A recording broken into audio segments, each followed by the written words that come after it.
सो अब ये हमारा थर्ड क्वेश्चन है, find which of the point between two others point. मतलब कि ये जो ये दो पॉइंट होता है, उनमें से हमें वो पॉइंट्स कॉलिनियर है या नहीं है वो हमें स्टेट करना है। सो इसमें कैसा होता है, इनमें से पहले तो हमें बड़ा वाला नंबर चुनना रहता है। तो इसमें क्या है, 10 है। सो कैसे, ये हमारा एक लाइन है, नंबर लाइन। सो हम ये जो ये इतना जो है वो 7 होगा एंड ये इतना जो है 3 होगा। अगर ये दोनों मिला के और ये पूरा 10 होगा। एक सेकेंड। सो ये एक लाइन है। सो इसमें क्या है वो क्वेश्चन, हाँ P, तो हमें पहले 10 वाला चुना, तो 10 यानी ये P और ये Q है। हाँ, तो ये P Q पूरा 10 हो जाएगा। ये पूरा जब हम गिनने जाएंगे वो 10 होगा। एंड P R, अब R बचा तो R हम बीच में डालेंगे, और P R जो है P R 7 है एंड Q R यानी Q R या R Q वो 3 है। सो अगर हम 7 और 3 को प्लस करेंगे सो हमें 10 मिल रहा है। तो ये कॉलिनियर होगा। अगर यहाँ पर 4 होता और हमें 11 मिलता तो 10 इज़ नॉट इक्वल टू 11, सो ये नॉट कॉलिनियर होता।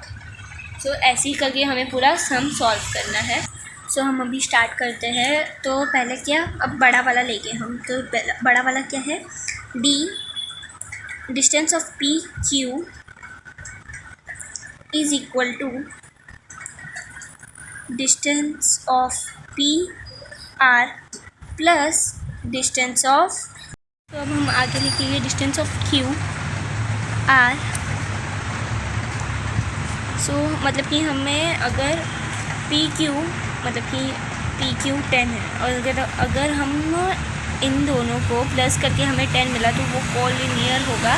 अगर हमें 10 नहीं मिला तो वो नॉट कॉलिनियर होगा। सो हम देखते हैं अभी। डिस्टेंस ऑफ PQ यानी 10 is equal to distance of PR यानी 7 प्लस डिस्टेंस ऑफ QR यानी 3। So 10 is equal to 7 plus 3 10। So ये दोनों सेम है। तो हमें हमेशा ज्योमेट्री का आंसर हमें लेटर फॉर्म में लिखना चाहिए, यानी सेंटेंस में लिखना चाहिए। तो हम ऐसे लिखेंगे, point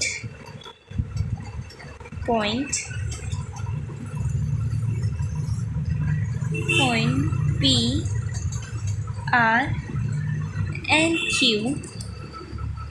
P R Q line से लिखना चाहिए, क्योंकि अब ये लाइन है। तो हमने क्या, P Q, ये दोनों बड़ा है यानी 10 है। सो हमने P Q लिया और ये बीच में R आ गया। सो हमें ऐसे लाइन में लिखना चाहिए, P Q R collinear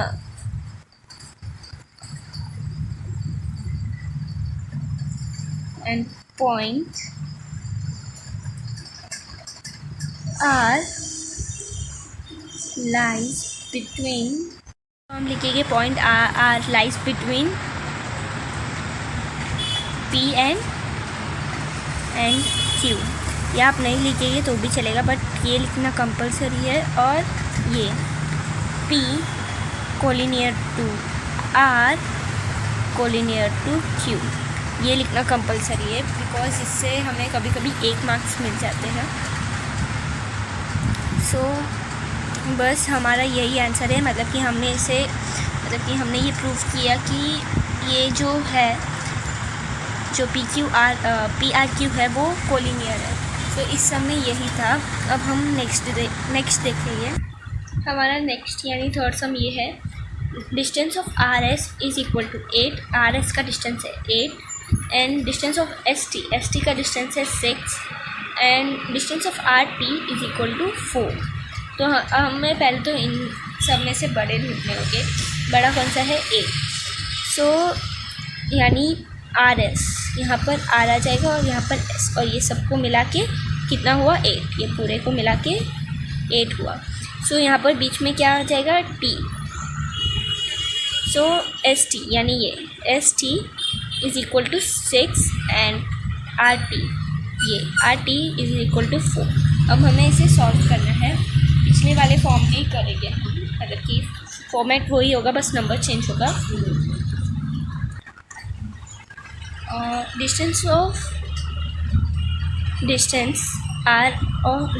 RS is equal to distance of ST plus distance of RT।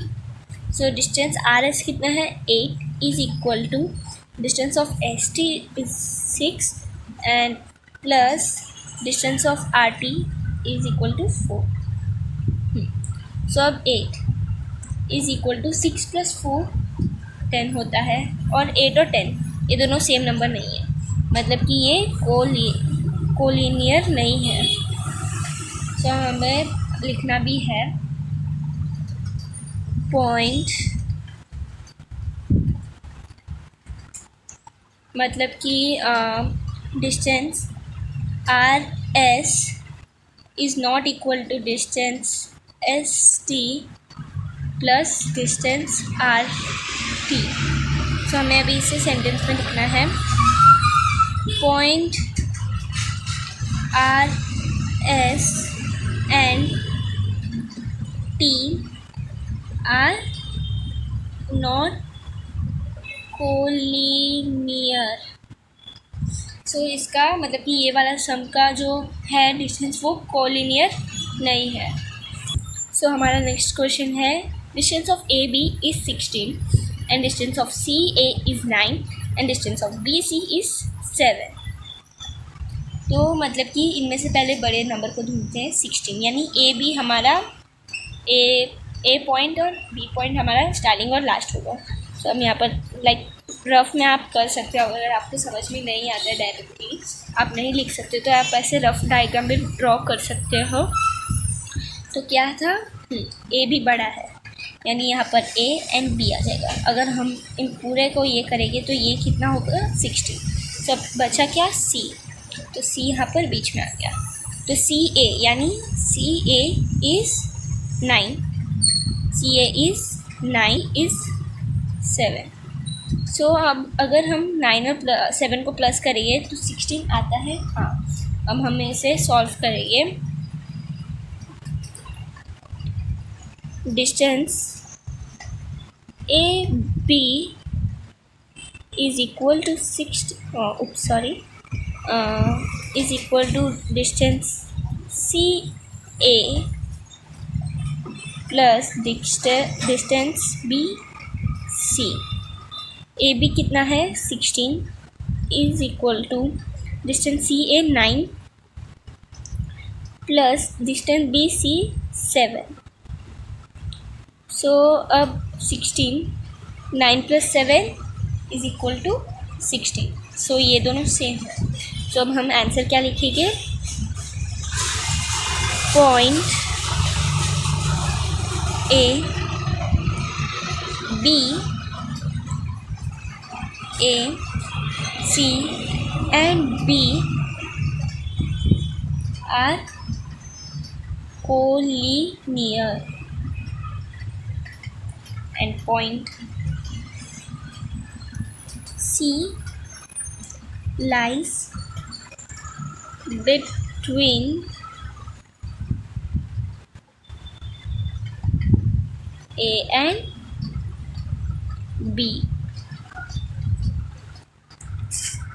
आप अगर इसमें ऐसे यहाँ पर B लिख के, अगर यहाँ पर आप B लिखोगे, यहाँ पर उल्टा पुल्टा लिखोगे तो भी चलेगा, बट आप यहाँ पर C लिखते हो तो ऑटोमेटिकली पता चल जाता है A B साइड में और स्टार्टिंग एंड में आता है।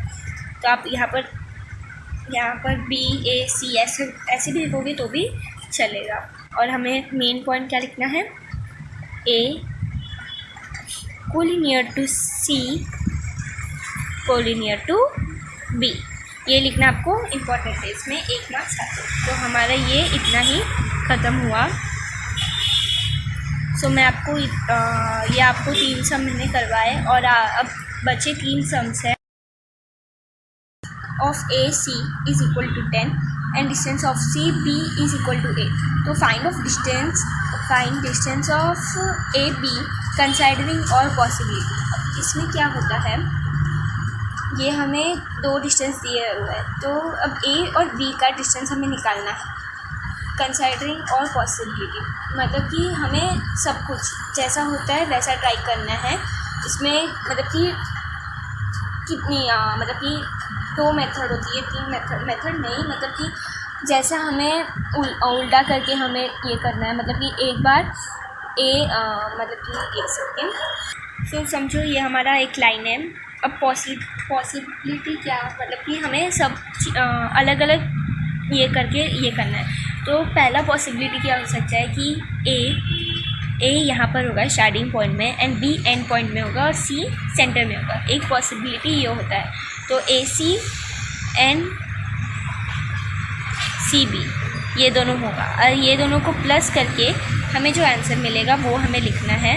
ये पॉसिबिलिटी 1 हुआ, ऐसे में हो सकता है। और दूसरी पॉसिबिलिटी क्या होगा, ए बी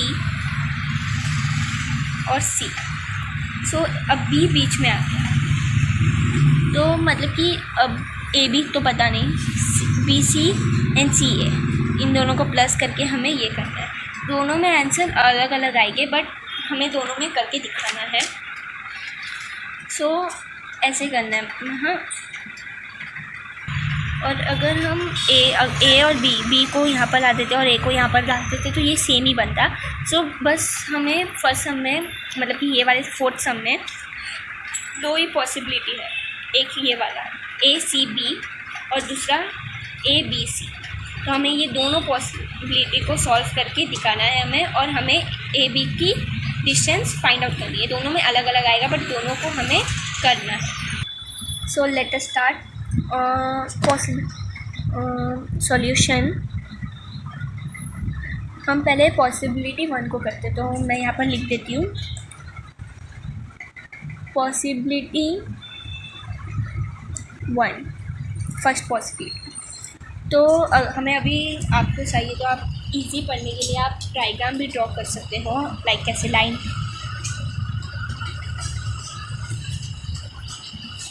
एंड ये है ए बी और ये बीच वाला सी। तो ए बी की वैल्यू पता नहीं है हमें, ए बी की वैल्यू हमें पता नहीं। तो ए सी कितना है, ए सी 10 है एंड सी बी इज़ 8। सो हमें इन दोनों को प्लस करके हमें ए बी का वैल्यू मिल जाएगा। सो हम स्टार्ट करते हैं। सो पहले तो हम ये लिखेंगे C is between A and B. आप अगर डायग्राम नहीं ड्रॉ करते तो ये लिखना कंपलसरी है, मतलब कि समझ में नहीं आएगा ना फिर कि ए कहाँ पर है, बी कहाँ पर है, सी कहाँ पर है। तो हम पहले ये लिखेंगे। तो फिर अब वहाँ पर बोला गया है तो A collinear to C collinear to B, मतलब कि ये दोनों को प्लस करके जो आएगा वो कोलिनियर हो जाएगा। सो ए बी में ए बी का फाइंड आउट करना है। सो नहीं, मतलब कि ए बी को अगर हम ये दोनों को प्लस करेंगे तो ए प्लस सी बी या बी सी सी। तो ए बी तो पता नहीं हमें, सो ए बी को ऐसे ही रखेंगे। ए सी कितना है 10 प्लस सी बी 8 है। So A B is equal to 10 plus 8 is 20। So पहली पॉसिबिलिटी में ए बी का वैल्यू 18 आया है। अब हम सेकेंड पॉसिबिलिटी देखेंगे।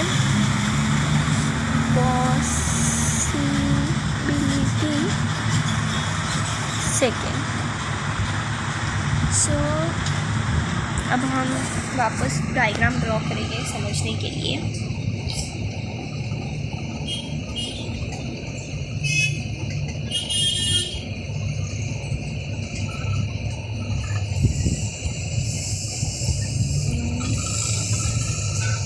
ये क्या है, ये है A, B and C. A B पता नहीं, बी सी 8 है या सी बी 8 है और ए सी 10 है। अब हम सॉल्व करेंगे। पहले तो लिखेंगे B is between A and C, और फिर लिखेंगे